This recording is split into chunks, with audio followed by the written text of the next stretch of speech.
Dr. Joe Dispenza. By focusing more on what you do want and less on what you don't want, you can call into existence whatever you desire and simultaneously fade away what you don't want by no longer giving it your attention. Dr. Joe Dispenza.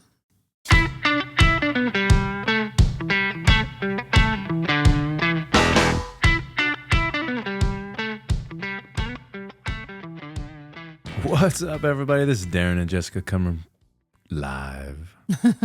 Coming at you with Next Level. Good vibes only. That's right. And I want more of next level good vibes only. Well, then you're going to get some right here because we're going to break down this quote because today we're kind of talking about, in this episode, rewiring of the mind. We want to unlock that power of neuroplasticity. And so that quote talks about what you're focusing on, right? What are you wiring? What are you programming in your brain? And what's the outcome? So Joe talks about, hey, if you focus on the things that suck, that you do wrong, that are bad, that make you feel horrible, you're probably going to feel a little more of that. You're going to probably have a shitty life. It's if you just focus on crap the whole time, there's even feel crap. There's even a book out there called Why Your Life Sucks. Yeah. Or Why My Life Sucks. That's what it's called. I can't remember who wrote the book, but actually I have it at home. I need to open that up. Open it up. Maybe we could do another podcast on it. But Joe talks about how can you fade away, right? Fade away. What do you have control of that you can rewire? And we'll talk about that today a little bit, about rewiring, reprogramming, and even what neuroscience says about the cells and the nerves that we can help create those connections in our brain and how we can wire those things together. The neurons. The neurons, yeah, the neurons. What'd you call me? You are a neuron. And the opposite happens too, right? We can rewire our brains to think of things differently, or even when something negative comes up, because there's no such thing as a perfect person or perfectly thinking positive all the time. It's just how quick can you actually make that transition to, hey, a negative thought about self, and I'm going to create a rewire in my brain. I'm going to reprogram, stop that insanity, right? Stop that thought, and then bring another thought that I know is true. Yeah. And I think a key thing around that is awareness, right? When you start having those negative thoughts or you're going down that path, and how do you bring in that awareness? And then, like what you just mentioned, the faster that you can regain your balance, the faster that you can work towards getting yourself where you actually want to go. Yeah. And not stay, off course. Like typically, I would say the stereotype of most men is that we don't like to ask for directions. We know where we're going. And so sometimes we might get a little bit lost. And we get to where we want to get eventually, but we could have got there a lot faster had we stopped and asked for directions. Yes, yeah. So as far as subconscious mind, so does the mind know, subconscious know, any difference between our thoughts or actual reality? No. Right. Good job. You need a star for that. So really, when you think about our subconscious, doesn't really know the difference between what we're thinking, and we'll just say about ourselves. I mean, you project a lot of thoughts out to others, but we'll focus on ourselves right now. Your mind really doesn't know the difference. Your subconscious doesn't know the difference of that in reality. So it gives you a really beautiful tool that you can switch, that you can use your thoughts and the identity of yourself, which is created by the action that you take, and you can create that process, those neurons that are connecting, right? You create the hardware in your brain so that it can become your software, which is your programming. Yeah, and that's where, like, when you're saying that, sometimes what came to mind was that when people think, oh, you're just looking through the lenses of these rose-colored glasses. Like, okay, so what if I am? What if that's what I want to see? What if that's what I want to project? I'm not focused on all that negative shit that's out there right now. I'm focused on what is going right, what's going in the right direction, and what's in my control. I can't control that stuff that's not in my control.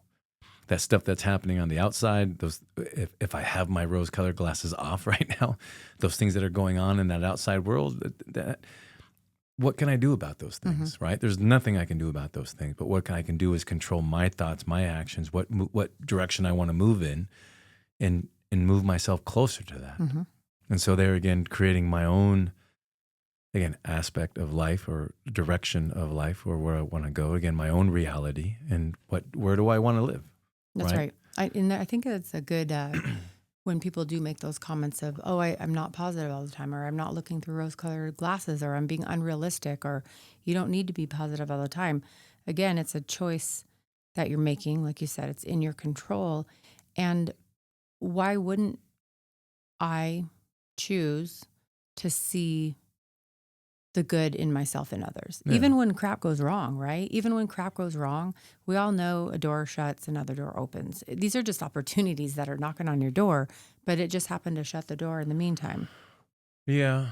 When you talk, I start thinking about things and like seeing the good things. And that's where I think at times I can say, without getting too political, seeing what good things can you find that's going on right now in this world that we live in, finding those things that are maybe positive, and then again focusing on what's in my control and not letting those things that are out of my control ruin my world, right? Ruin what is actually happening, and just keep myself where I want to be. What impact is that having on me in this moment right now? And if it's not having a direct impact in my moment at this very moment that I'm in, what is going to affect that? Where can I put my focus and my attention, my awareness to create the world that I want to create again? And I think when you say that of one word, hope. Hope. Yeah, right? Having hope for that future. And that's, you can be hopeful.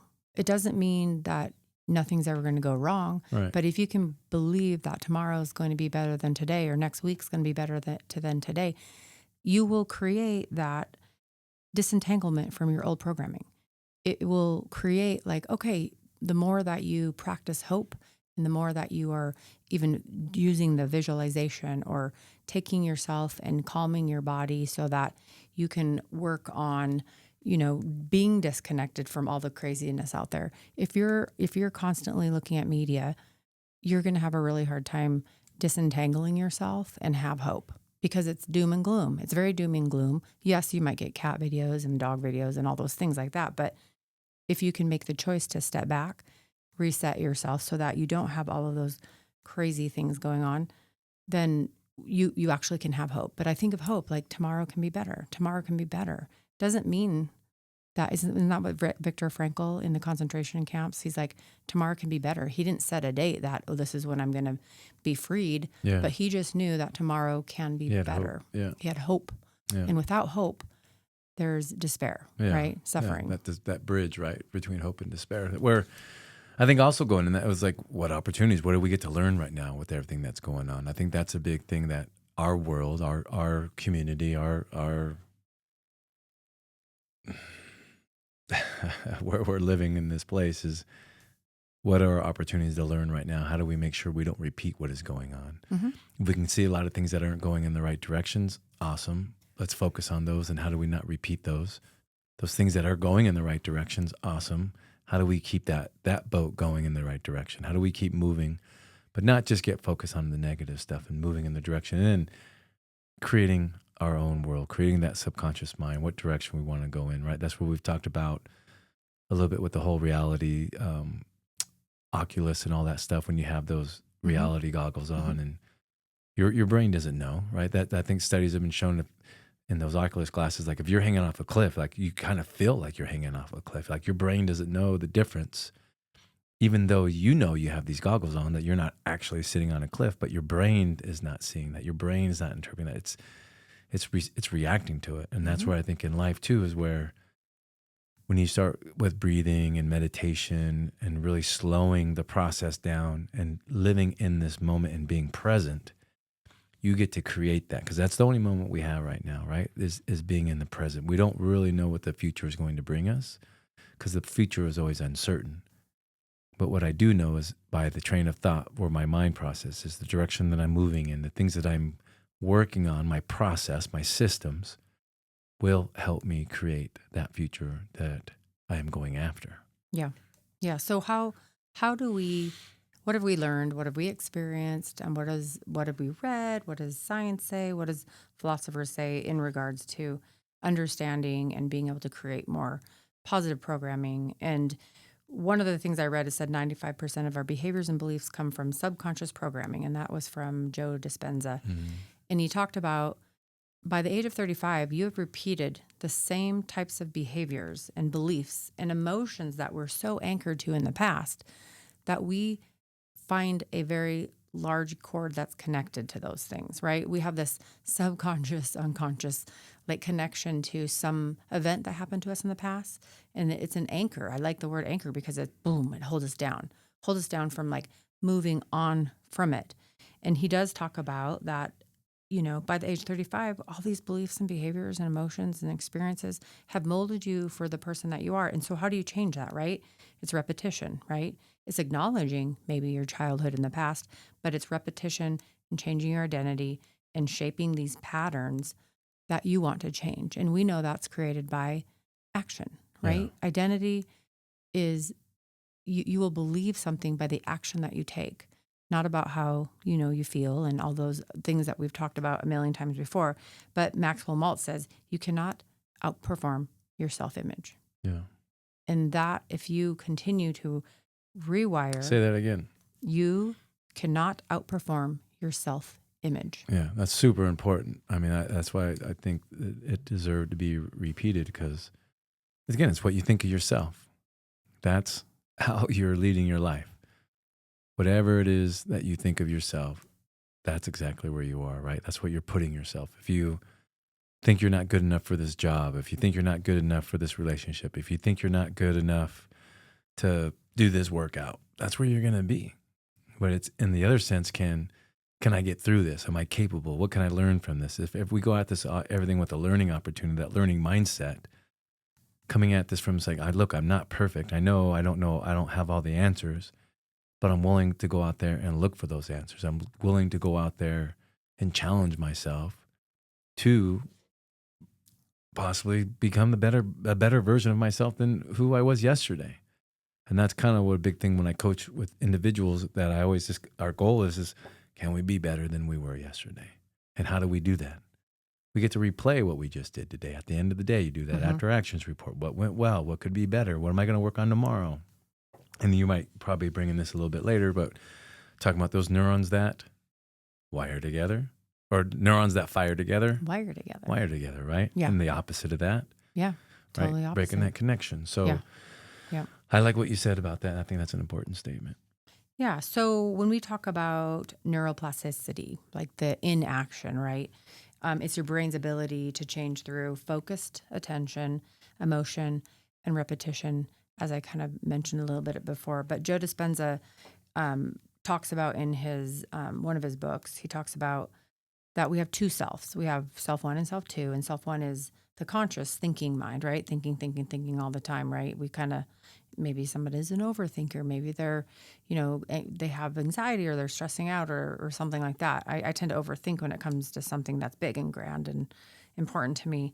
And then there's self two, which is a subconscious supercomputer genius doing mind. And we basically, he says, we need to trust our self two, right? The subconscious to work its magic if we want to crush a goal or life itself. So he also says that getting it together to him means requiring you to slow the mind. Slow the mind and being able to master that takes practice, right? It takes a lot of practice. In some of his a podcast that we were listening to with Joe, he was talking about the best results they ever had were people that never meditated before. Mm-hmm. And they were doing tests on them, and that it showed such amazing, like people that were like, I don't know what meditation is. I've never meditated.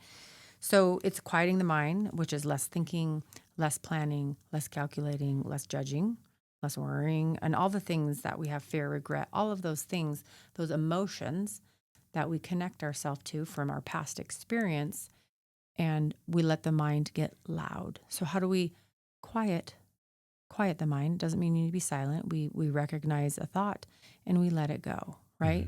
You let it flow, let it go, let it flow. So those are some of the things that they talk about. And examples are looking at your daily habits. We talk about those a lot: habit building, tracking, visualization, which is huge, right?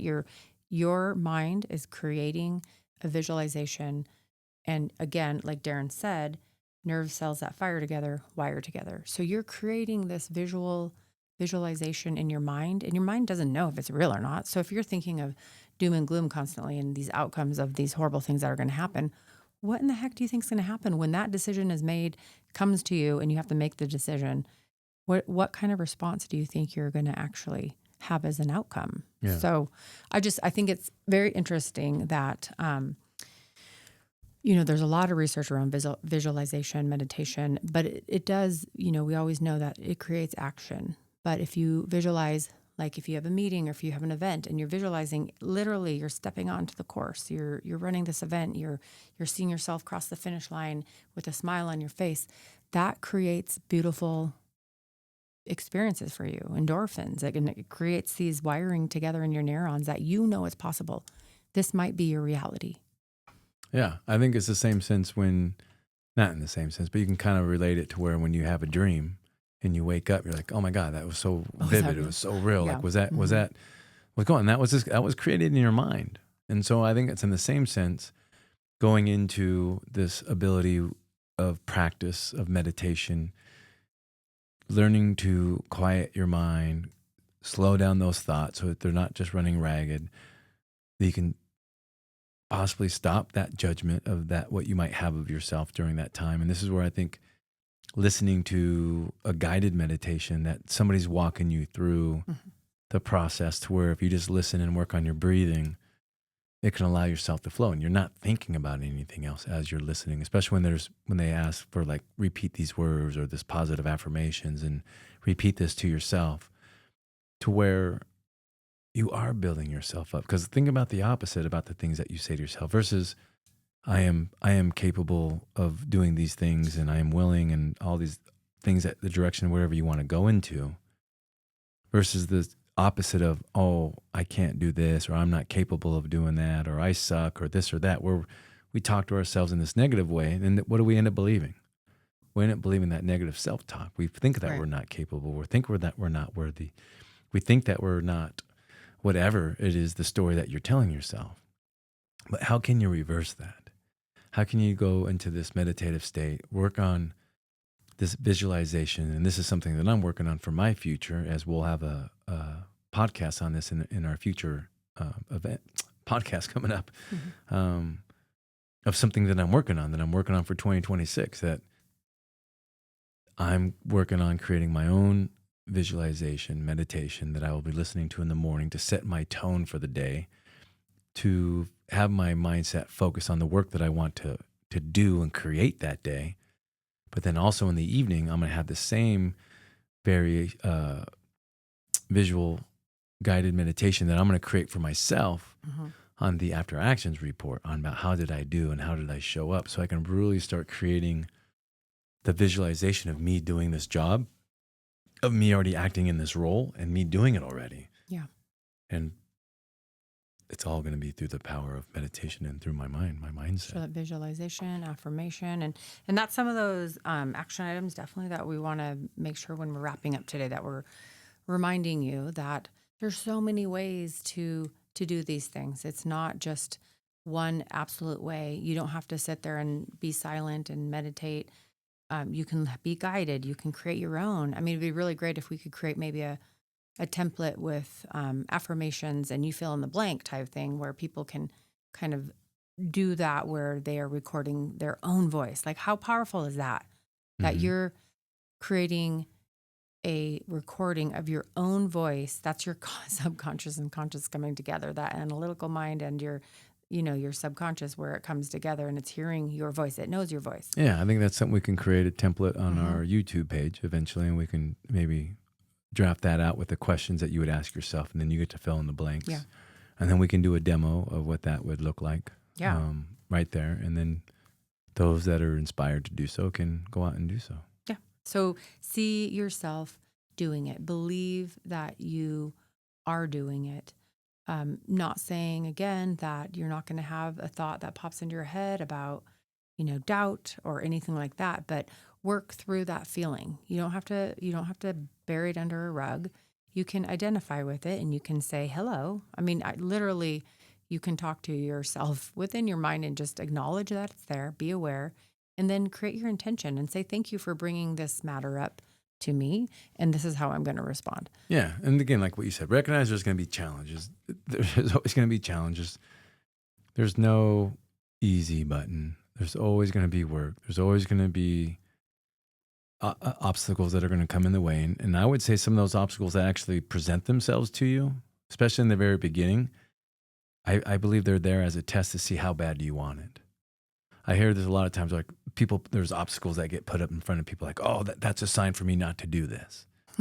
Versus what if it's a sign for you, like how bad do you want it?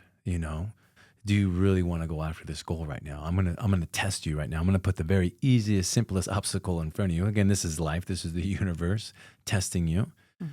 And they're gonna put an obstacle in front of you. And then you get to decide, am I gonna get around it? Am I gonna go over it? Am I gonna figure out how to get through this thing? Or am I gonna let it stop me from creating my future and where I want and then live in this area of life that life sucks? And the more you connect with yourself, the more that you spend time with yourself, you will identify what's truly important to you. And that will help you, as Darren said, make those determinations. Is if you're always looking for a sign not to do something, right? I mean, Darren jokes a lot about like, okay, if it's a red light, then I'm going to stop. If it's a green light, then I have to drive through and he won't stop somewhere. And it's kind of like a funny thing. Yeah. But at the same time, like the more you connect with yourself and the more that you resonate with what's important to you, the more you will make decisions based off of who you are and who you want to be. Yeah. And getting closer to that. Yep. So it's reframing stories and aligning with intentions. So as we were saying, as a story, I'm a good storyteller in my mind. I can create a whole story. I'll have a whole conversation. I used to drive when I was in the car by myself, and I'd have a whole conversation of how I was going to respond to someone, and I was going to be abrupt, and I was going to be determined, and I was going to be driven. And I was going to tell them how it is, right? If somebody did something I didn't like. Well, I found that me replaying this story in my head, how I'm going to respond because they did something to me, right? I was a victim in the scenario.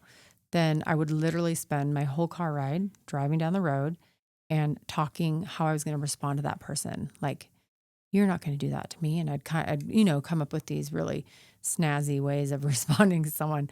I haven't done that in a very long time. But what I realized is, what was I wiring? What was I programming in my head? Defensiveness, right? I was programming to just assume that somebody was going to wrong me, right? And I was going to be tough and I was going to show them. And I realized that that's not something that I want to recreate in my head. I don't want to build that program. I'm not that person. So why would I continue to replay a story that does me no good?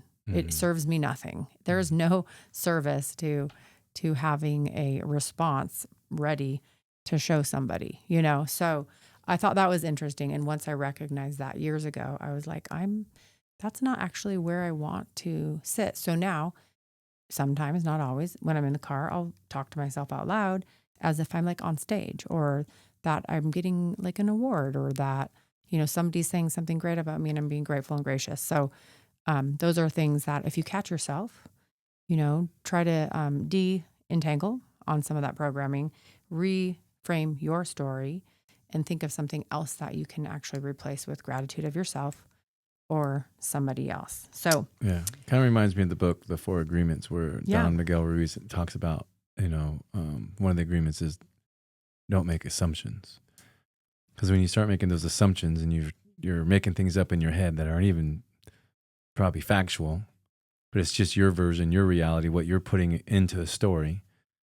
And then if you have an issue with somebody else and here you are projecting or thinking what that person might be thinking, or you thinking you know what the truth is, and when they actually tell you the truth and they actually tell you what happened, you don't believe it because you've told yourself the story so many times in your head already. Absolutely. That it doesn't matter what that other person said. You already believe what you believe because that's what you programmed in your mind. You ran it this way. And so it's the same sense, I think, what you're talking about in this is with your mindset. going down this path again with meditation or whatever it may be, is that program, again, the way you wake up in the morning. Yeah. If you wake up like, oh, I'm tired, life sucks, I got to go to work today. That's what you tell yourself every day. It's going to be a shitty day. But if you get up in the morning saying, what is life going to bring to me today? I'm excited. I get another opportunity to be challenged or to be the best version of me, or I have another day to put my goals to work and these things that I'm working on.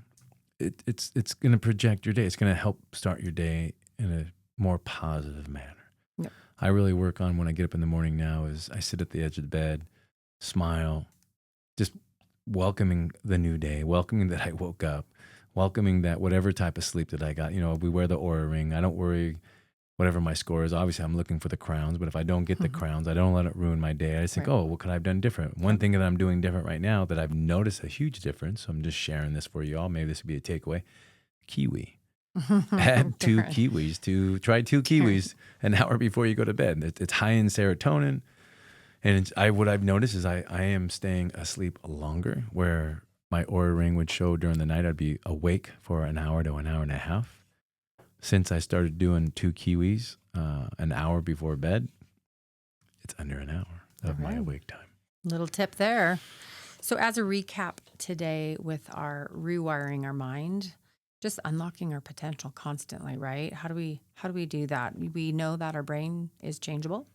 We can recreate connections. We can wire different. We can program differently. Just knowing that your beliefs are flexible, you can change, right? You don't have to be connected to an emotion or event or anything that happened to you in the past, yesterday, when you were a child. And that your identity is your choice. And it is created by action. And you get to choose how you're going to respond. And you get to choose who you want to be. And you get to choose the actions that you're going to take to get you there. Yeah.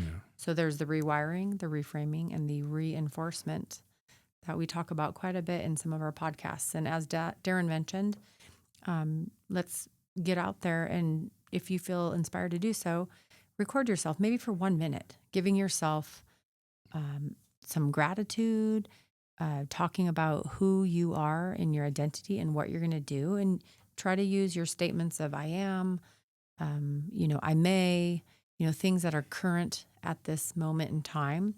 And then eventually we'll get some good resources for you to help create some of your recordings of yourself. In the meantime, you can find free meditations and affirmations and energy clearing on YouTube. We also, on our YouTube page, have some meditations. We're going to be adding more and more as we go, as you can see what we're working on. And then just remember to feel it and speak it and walk it as you continue to repeat these repetitions that you want to do on a daily basis so that you can create the habits. Yeah. And then go ahead and stay tuned for our next podcast. Our next podcast, we're going to talk on ways that you can help your mindset. And through that is through our gut. That's right. The foods that we eat and ingest. So stay tuned for that next podcast on why what you eat matters. Gut check. And take yourself to the next level with Good vibes only. peace.